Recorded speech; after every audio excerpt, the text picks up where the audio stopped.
Welcome to the End Use Check module.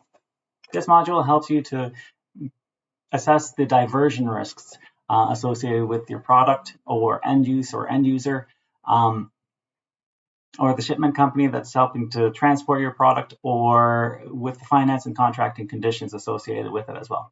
To begin, click on Add a new End Use Check. Here you enter a unique username or chain name to begin. And already in the navigation bar, you see a series of sections that help to guide you to conduct your end use check. First, we begin in the red flag indicators section. And if you see underneath, there are several sections that need to be assessed. So either you're doing an end use check for your product, or you might be doing an end use check for your end user, or your shipment, or your finance and contracting conditions, or the entire supply chain. And in this process, you would need, for each section you choose to fill out, to enter in a profile name, a product name, and to add in relevant URLs that are connected to your product or the end user or the shipment or the finance and contracting conditions. Here you'd be asked questions as to your product, and you're asked to give an answer, yes or no, or I don't know, or not applicable. Now, when you give an answer, you still have to enter in a reason, and then when that's done, it can be revisited later on when you have more information as well. But choosing I don't know will create will need to be revisited, or we'll need you to come back to it, because as the maker of your product, you kind of have the ability to find out these details a little bit more than or you would be in the best position to do so.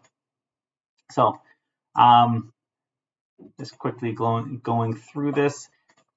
These questions are all specifically related to the sections that we're dealing with, and it helps to find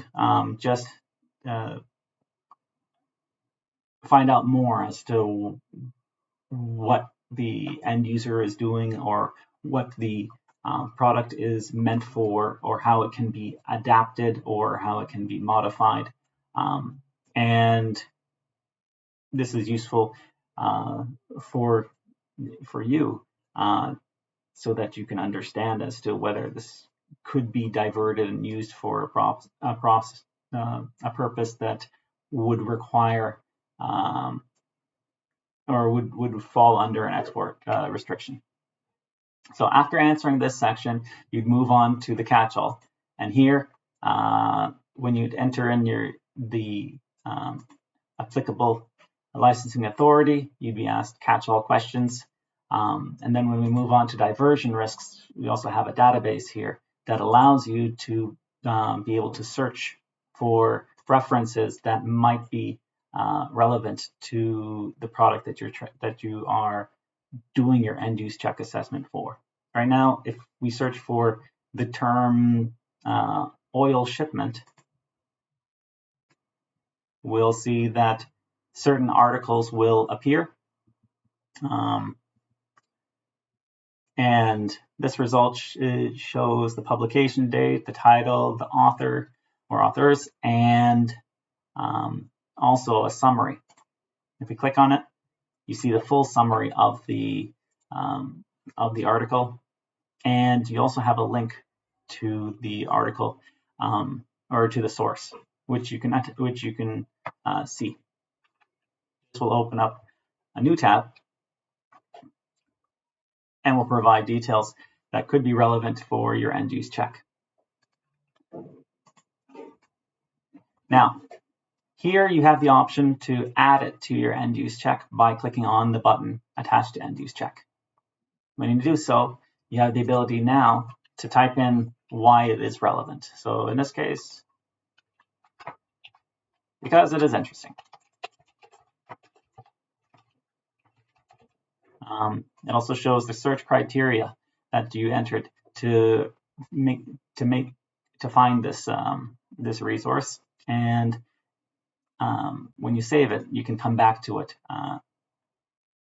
so that if you have to study it further, you have the source available. It's also possible to upload attachments such as end-use certificates. So here, I've gone ahead and already clicked on Luxembourg, and when I click on the download button, I can actually download the end-use certificate provided by Luxembourg. My browser doesn't let us view it, but if you downloaded it onto your hard drive, it can be viewed. You can also upload files by dragging them onto this section. There is a maximum upload of 5 files, and this could include downloading a completed end-use certificate or any other resource. When you're complete, click on Next, and you can see the result of your end-use check. So I didn't really add any information here for the red flag indicators or the catch-all, but we did find at least some diversion risks. One was identified. I didn't upload an attachment either, but it is possible to revisit any of these by clicking on the bars. So we go back to red flag indicators, and let's say I say yes.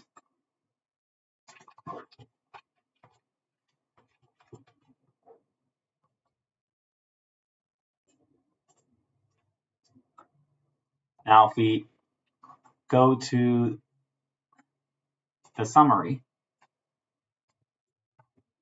we can also access, or we can also download the report.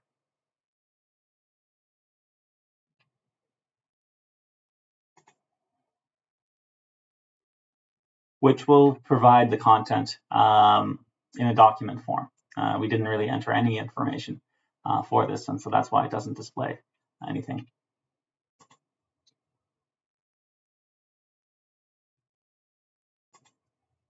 But this is how an end-use check process can be begun and implemented, and by going through the different questions, we're able to find more out about the product. It's also possible to upload a file. So to be able to do so, let's create a profile name test.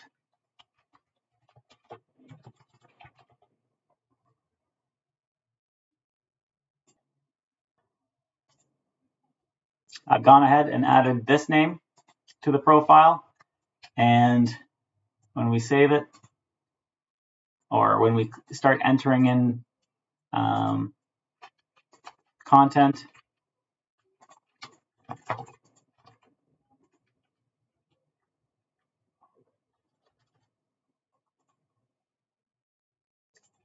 we'll be able to save it. So here already you get a reminder that I don't know has been found in one or more questions, and that further clarification would be needed. The end-use check has been saved. So if we go back to the summary, we'll find out that the product end-use check is already in progress, and we can revisit it just by clicking on the subtab.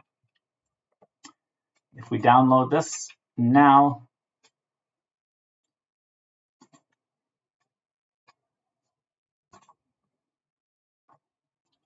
we'll see what has been answered and what has not yet been answered, and in which category. So section, my product.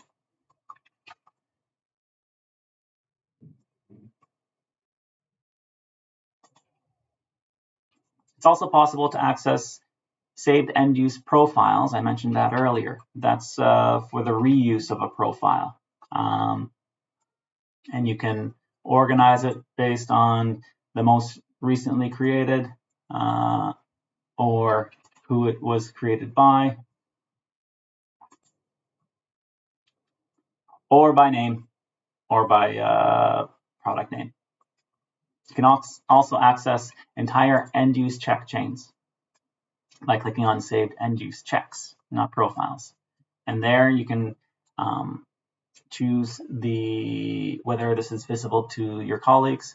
If you want to edit it once more, you can click on the pen icon, and that sends you directly to the end use check, or you can download it, or you can delete the file as well. And that is end use checks.